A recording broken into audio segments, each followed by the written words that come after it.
Someday you'll return to your valleys and your farms, and you'll no longer burn to be brothers in arms.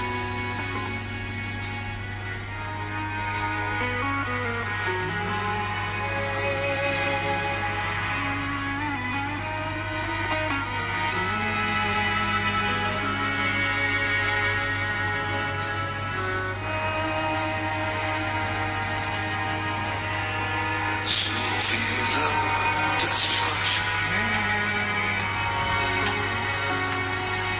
baptisms of fire.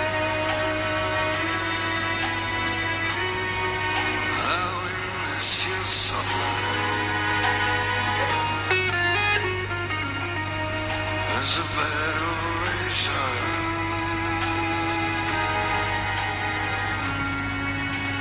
Though they did hurt me so bad, and the fear and alarm,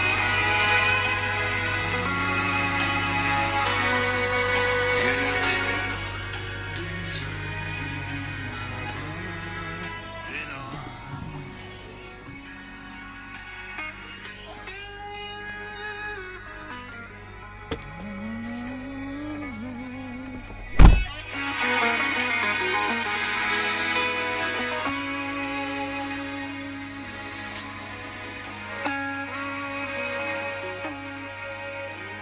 There's so many different worlds, so many different suns. We have just one world, but we live in different worlds.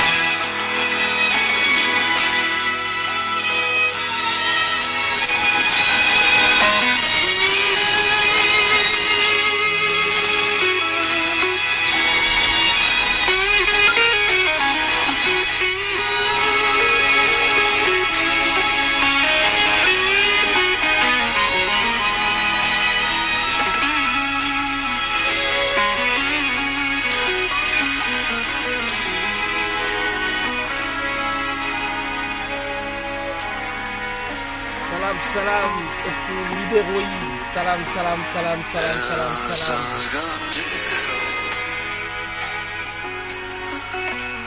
You got the moon riding night, and maybe you feel well. Every man has to die, but it's written in the starlight. Ah, il y a la sister Lens là qui demande un peu de lumière. Every life Salam salam ëttu libéraux yi. you're wrong. We are fools to make war ain't all. Alors tey moom benn court métrage la surprise bi nga xamante ni bëgg naa ko defal vraiment waa ëttu libéraux yi rendre leen hommage vu la situation bi nga xamante ni ñu koy dund. Alors je laisse quand même un petit peu que gars yi mën a connecté wu comme live surprise la ñu mën a def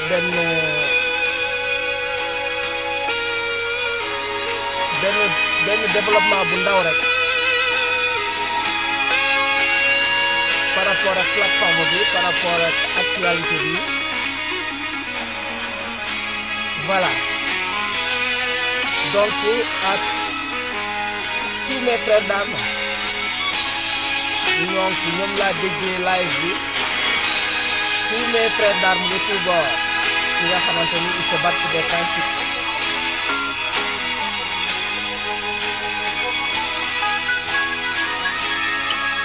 maa ngi ziar la lumière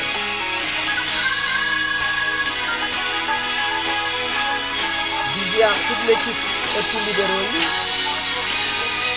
di ziar toute la nation sénégalaise durant ce moment difficile yi nga xamante ni c'est pas du tout facile même pour nous qui sommes en Europe. Regardez ce pays au début du live, donc je lui démontrais ma station-service que nous vivons dans un monde un petit peu fantôme. Les villes sont désertes. lépp lu ko waral rek mooy cette pandémie mondiale bi nga xamante ni vraiment il a mis le monde en mode pause loolu moom xam naa lu leer la parce que dans ces pays très développés très dynamiques yi nga xamante ni tout le temps ça grouille de partout voilà on voit que ni maintenant quand tu roules sur les routes donc tu as comme l'impression de rouler dans des villes fantômes. Alors donc moo taxoon ma tegal leen chanson Mark Knopfler bi nga xamante ni titre bi c'est Border in Art mooy comme ni ma ko titre thématique bi donc c'est aux frères d'armes je dis bien aux frères d'armes de ëttu libéraux yi donc pour le travail qu'ils sont en train de dérouler au quotidien. Je dirais pas au quotidien mais plutôt hebdomadairement donc di rafetlu liggéey bu am solo bi nga xamante ni toute l'équipe de ëttu libéraux yi ñu ngi koy def sur la toile donc dans le seul but d'informer, dans le seul but de sensibiliser, dans le seul but également de fidéliser leurs auditeurs. Donc di rafetlu rek di rafetlu liggéey bi alors comme liggéey bi daf ñu fekk ñu nekk ci dans une situation de pandémie mondiale bi nga xamante ni nous en tant qu'acteurs de la santé donc vous voyez l'heure à laquelle quasiment je quitte l'hôpital pour aller rentrer chez moi pour dire que nañu bàyyi xel ni li am ça nous dépasse de très loin parce que on n'est pas dans la fiction comme semblent le croire certains. On est dans la dure réalité des choses yi nga xamante ni on l'a jamais l'humanité n'a jamais pu revivre ces moments-là. C'est des moments exceptionnels. Depuis les deux dernières guerres, 14, 18, 39, 45, pour la première fois, un tel phénomène puisse arriver à l'humanité et si on peut quand même le qualifier, d'une troisième guerre mondiale, même si ce n'est pas une guerre avec des armes qu'on connaît habituellement, mais c'est une guerre virale qui ne dit pas son nom et qui a plongé l'humanité dans une forme de stase. Donc lépp a taxaw actuellement, lépp a taxaw, rien ne bouge.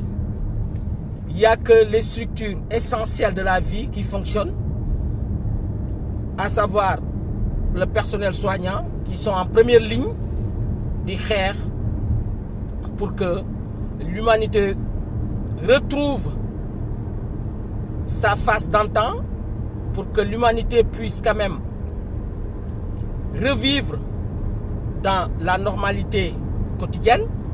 Loolu nag très sincèrement sur ce travail de sensibilisation, d'information, maa ngi ci gërëm di ci sant waa team ëttu libéraux yi.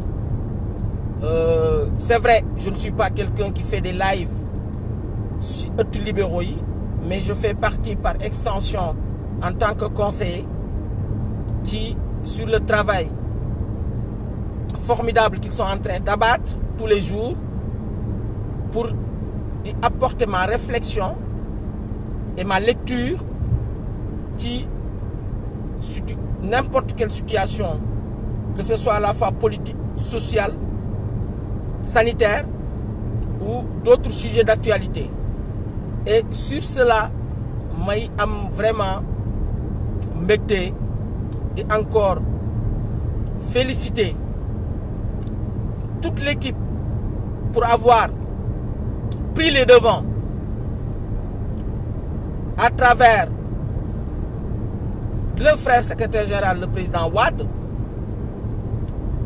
qui a pu anticiper via un communiqué au début de l'épidémie,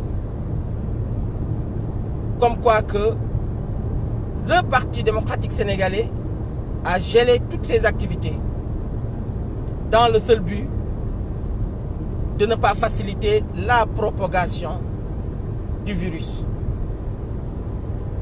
ci loolu ëtt libéraux yi daat ci dox liggéey bu mucc ayib dans le travail d'information, dans le travail de sensibilisation, dans le travail de prévention. Parce que pourquoi je tenais à rendre hommage à toute l'équipe de ëtt libéraux yi, parce que si ëtt libéraux yi le ñu njëkk évoqué depuis le début de l'épidémie, comme quoi que il est essentiel et il est fondamental que l'État puisse peaufiner sa communication via les langues nationales. Via les langues nationales, autant pour moi. C'est à travers ëtt libéraux yi qu'on a mis des thématiques via notre frère Mamadou Dème pour qu'on valorise les langues nationales compte tenu de la configuration linguistique de l'Afrique en général et du Sénégal en particulier.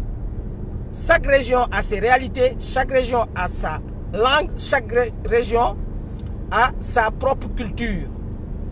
Donc, loolu ma ci féliciter le frère Mamadou Dème d'avoir su faire des lives à travers nos langues nationales pour que l'information qui vaille et qui est seulement la prévention, l'information qui vaille, c'est la prévention, l'information qui vaille, c'est la prévention dans nos pays qui sont dépourvus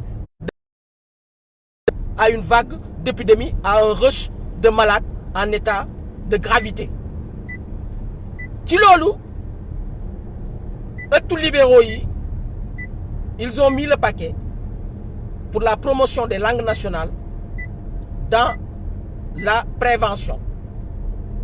Et je pense que ni et kuy wax ndax yàlla moo tax rek ni ëttu libéraux yi ba mu ko waxee ba pare, je pense que ni le gouvernement, le ministère de la Santé, ils ont dû peut-être nous regarder à travers nos émissions, nos thématiques, pour dire que, ah, voilà, effectivement, depuis le début de l'épidémie, nous, on faisait des communiqués en français. Et au jour d'aujourd'hui, il y a des jeunes engagés, dynamiques, et qui œuvrent dans le bon sens d'endiguer l'épidémie et qui sont en train de favoriser, qui sont en train de dynamiser, qui sont en train de sensibiliser le peuple sénégalais à travers les langues nationales. Et ça, il ne faut pas le sous-estimer par rapport à ce travail titanesque qu'on a eu, que l'équipe de ëttu libéraux yi a eu à réaliser via la plateforme ëttu libéraux yi.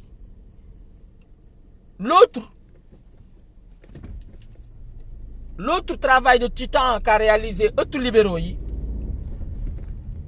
c'est d'avoir su persuader à travers des invités de marque, à travers des invités de divers horizons, à travers des thématiques riches en enseignement par rapport à l'épidémie, en mettant de côté tout ce qui est politique.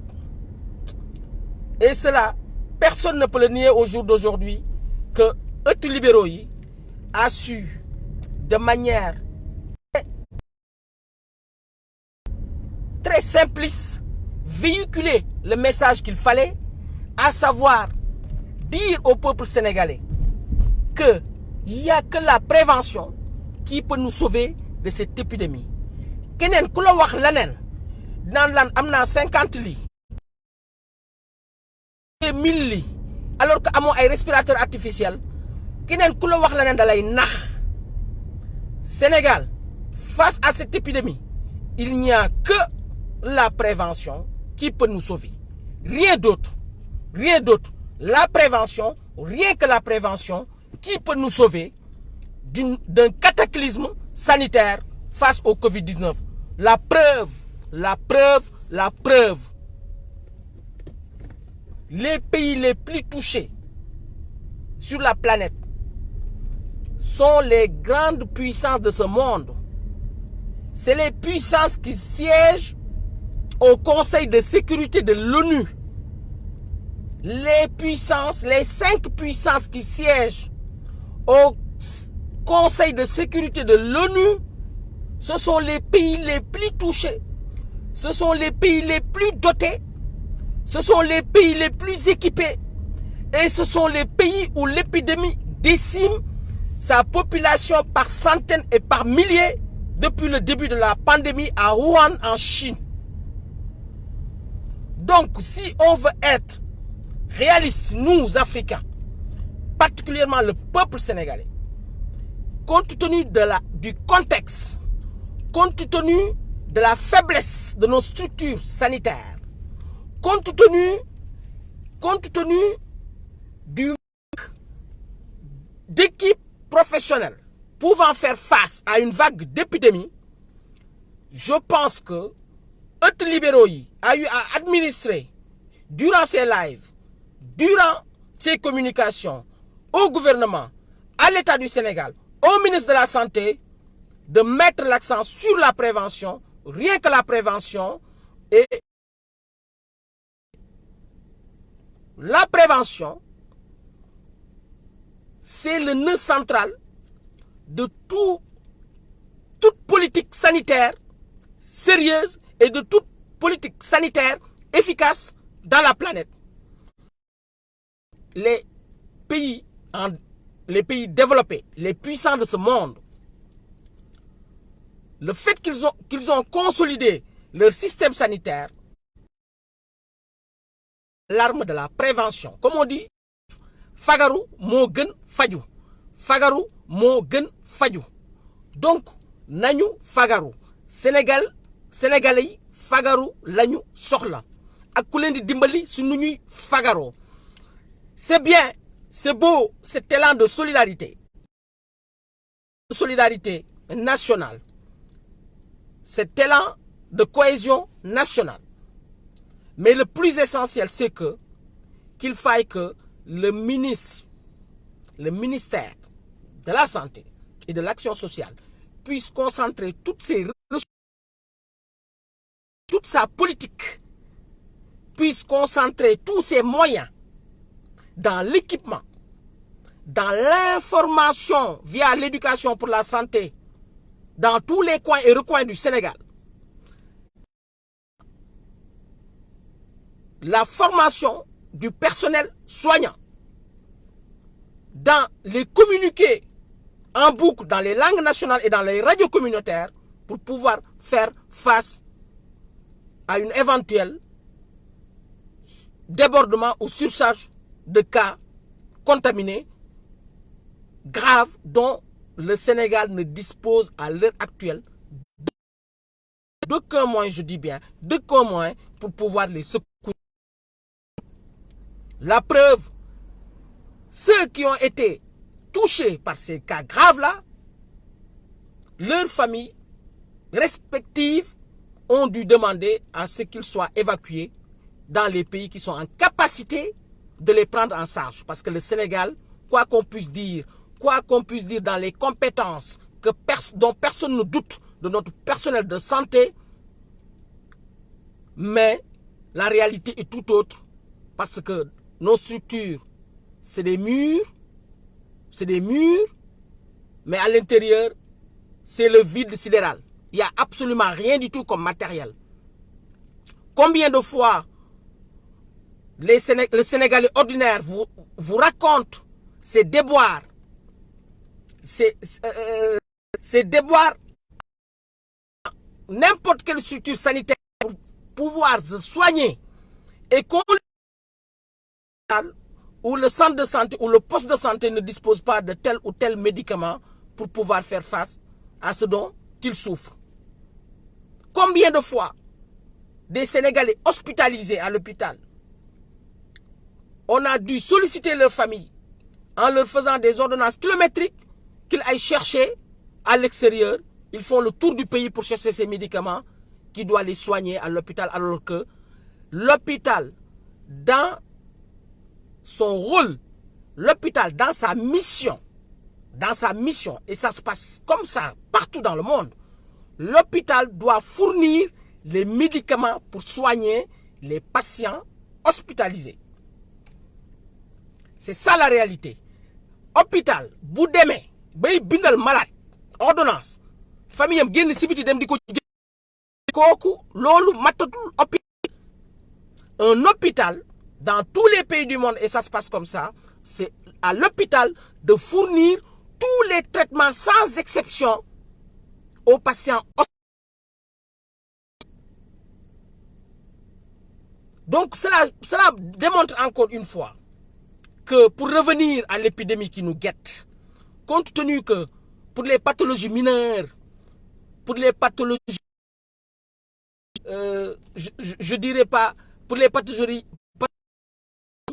pour un rien qui doit être pris en charge, le Sénégal, nos structures sanitaires, de ces moyens ou bien de ces matériaux mis en charge correctement nos malades, à plus forte raison cette pandémie, cette épidémie qui est le coronavirus, dont au jour d'aujourd'hui nous ne disposons pas de traitement confirmé définitivement, nous ne disposons pas de moyens de faire reculer cette épidémie. Donc je reviens à mon et aux enseignements de tous libéraux que la seule voie qui reste à l'État du Sénégal, c'est de tout concentrer ses efforts dans la prévention. Dans la prévention. Lolo, le Sénégalais sort là. Tous les autres discours qu'on nous tienne sur les plateaux, dañuy tardel. Sénégal, tant que accès wuñu notre politique pour faire face à cette épidémie dans la prévention, c'est que ñi ngi nax suñu bopp. Seule la prévention peut nous sauver de cette pandémie. La preuve, les pays qui sont assaillis de cas tous les jours et dont on compte les morts par milliers, par centaines, tous ces pays, ces mesures-là, c'est des mesures préventives, ce n'est pas des mesures curatives. Ce n'est pas des mesures de traitement, c'est des mesures préventives. Confinement fait partie des mesures préventives. Le confinement, pour que les gens puissent le comprendre, c'est une mesure préventive.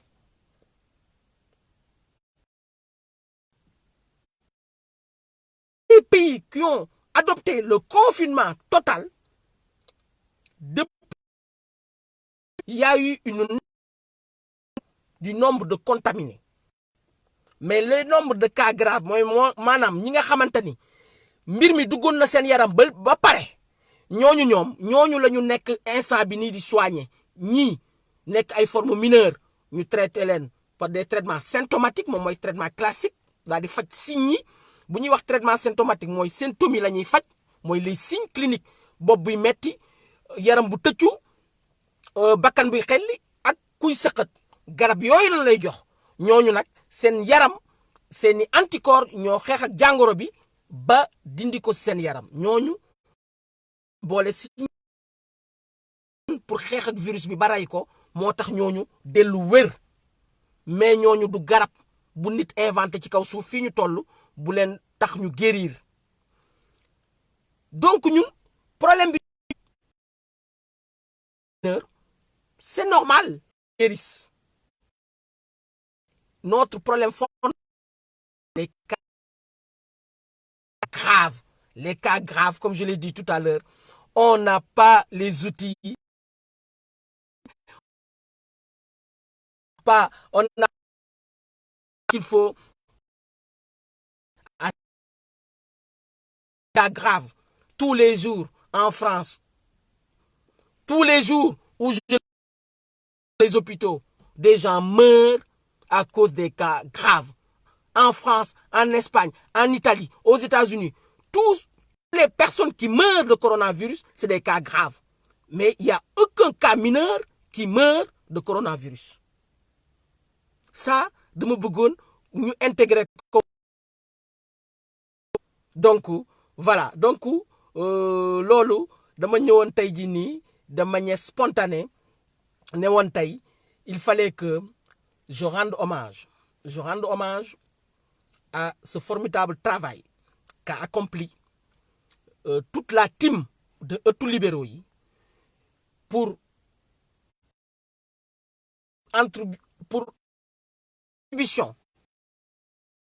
lutte et dans cette lutte contre l'épidémie du corona. Et je tenais à dire que cette équipe de Ëttu Libéraux yi ont accompli leur mission de fort belle manière. Et cette mission ne s'arrête pas là. Cette mission va continuer autant que se peut, autant que durera l'épidémie du coronavirus. On va en parler, on va en discuter, on va dégager des pistes, on va y réfléchir, on va analyser et on va faire des propositions allant dans ce sens. Mais heureusement, gàcce ngalaama, heureusement, nous nous réjouissons. Heureusement, Ëttu Libéraux yi peut se réjouir. Heureusement, Ëttu Libéraux yi peut se targuer en disant que vous avez été entendus. Vous avez été entendus, Ëttu Libéraux yi, vous avez été entendus. Vous avez été entendus et que vos conseils, vos propositions, vos réflexions ont donné le fruit de leur applicabilité par les tenants de cette politique sanitaire au Sénégal et qu'aujourd'hui, on voit de plus en plus que l'État, même dans les débats, dans les plateaux télé, tu vois certains intervenants qui reprennent des idées qu'on a parlé il y a 3 semaines ou 4 semaines de cela dans nos différents lives. Donc, ma leen di remercier di leen jaajëfal di jaajëfal nos Amazon Lenx Yande Fall di jaajëfal Mamadou Dem di jaajëfal Gissé sa Daaru Musti donc le technicien dans l'ombre di jaajëfal Pape Yamar le gendarme de Ëttu Libéraux yi Pape Yamar l'homme averti di jaajëfal Alseyni di jaajëfal Dramé di jaajëfal tous les conseillers directs ou indirects de Ëttu Libéraux yi qui les encouragent dans ce travail républicain, je dirais, dans ce travail d'alerte, dans ce travail de pédagogie pour que la finalité soit captée par le peuple sénégalais. Parce que Ëttu Libéraux yi ñuy defuñu ko pour waa PDS defuñu ko pour waa APR defuñu ko pour waa Rewmi dañ ko def pour waa Sénégal dañ koy def pour waa Sénégal parce que je pense que ils ont rempli une mission dans notre langage, dans notre jargon, on dira une mission de santé publique parce que la sensibilisation fait partie la sensibilisation et l'information fait partie d'une mission de santé publique. Alors qu'on est l'humanité est en train de courir un problème de santé publique sans précédent et Ëttu Libéraux yi depuis 4 semaines, ils sont en alerte pour pouvoir sensibiliser, pour pouvoir prodiguer, pour pouvoir enseigner au Sénégal, aux Sénégalais les comportements à adopter pour que cette épidémie ne puisse pas gagner l'étendue du territoire, pour que cette épidémie soit maîtrisée le plus rapidement possible avec le concours des forces politiques qui sont en place, avec le concours de l'État qui a en charge de la politique de la santé publique, avec le concours de tous les gens responsables, de tous les citoyens responsables et responsabilisés. Donc sur ce, maa ngi leen di jaajëfal, maa ngi leen di gërëm, di leen sant.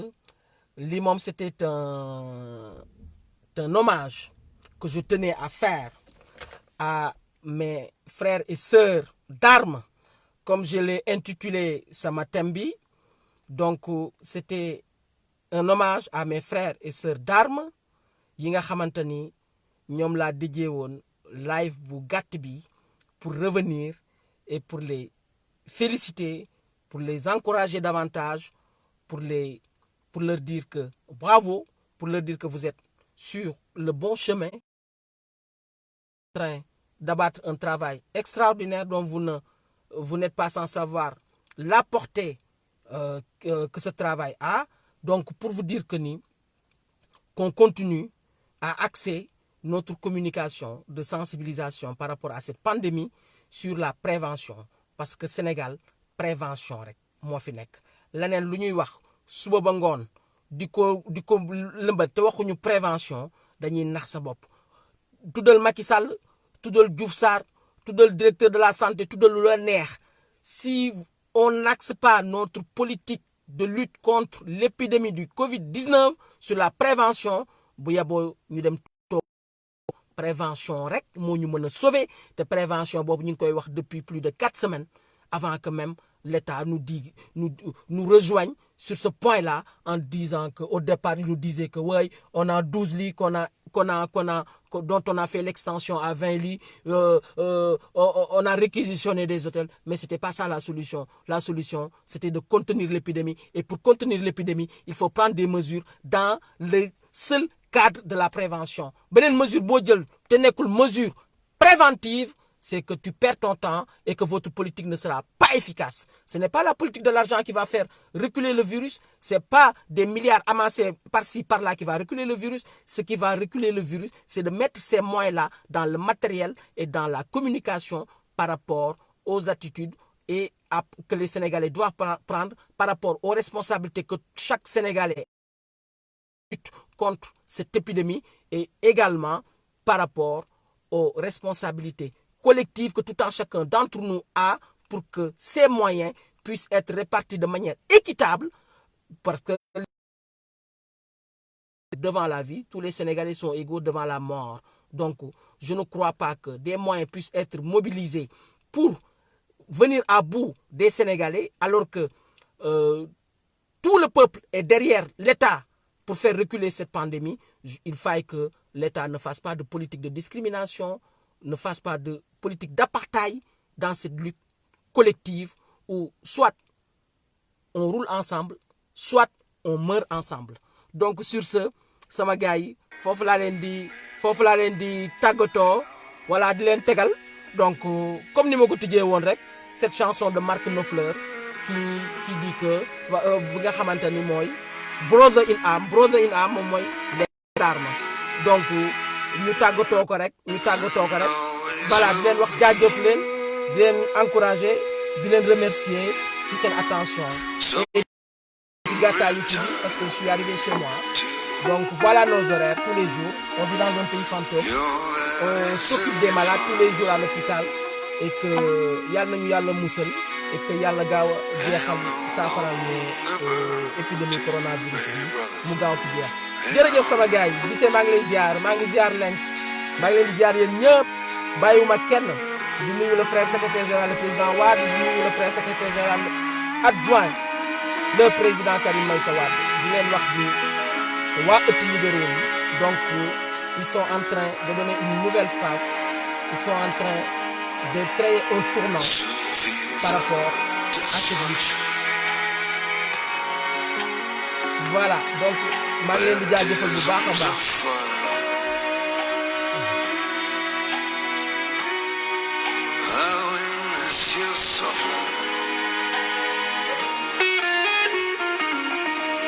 There's a battle rage on.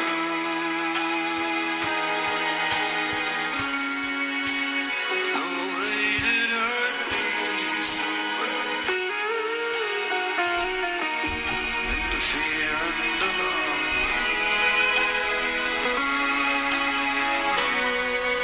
you did not desert me, my brother. In arms.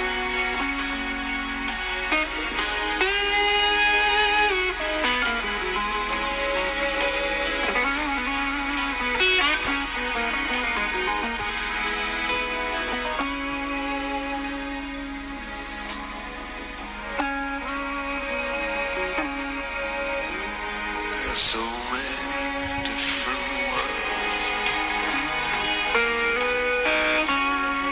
so many different suns. We have just one world,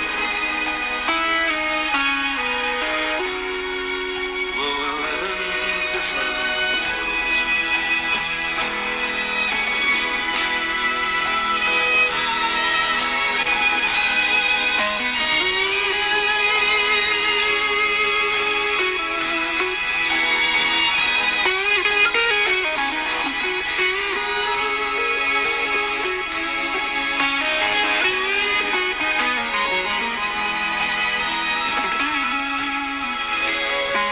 Mais frère Dem, tu es en retard là, frère Dem.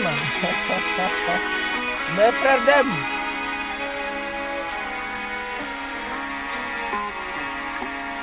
Maliko frère Dem, tu es en retard là. C'était un live surprise. Et une façon aussi de me divertir sur le chemin. Vraiment, je vous remercie, je vous remercie, je vous remercie. maa ngi leen di jaajëfal di leen encourager. Donc, mettez-vous sur cette voie-là. Et puis voilà, le meilleur reste à venir. Inch'Allah. Every man has to die.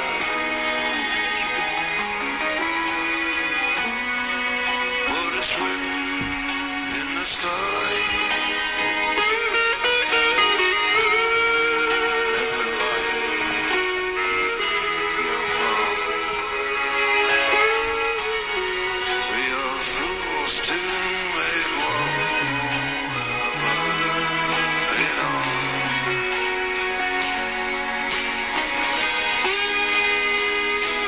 Allez, ça va gars yi kontaan naa. Donc voilà, je vous dis à très bientôt.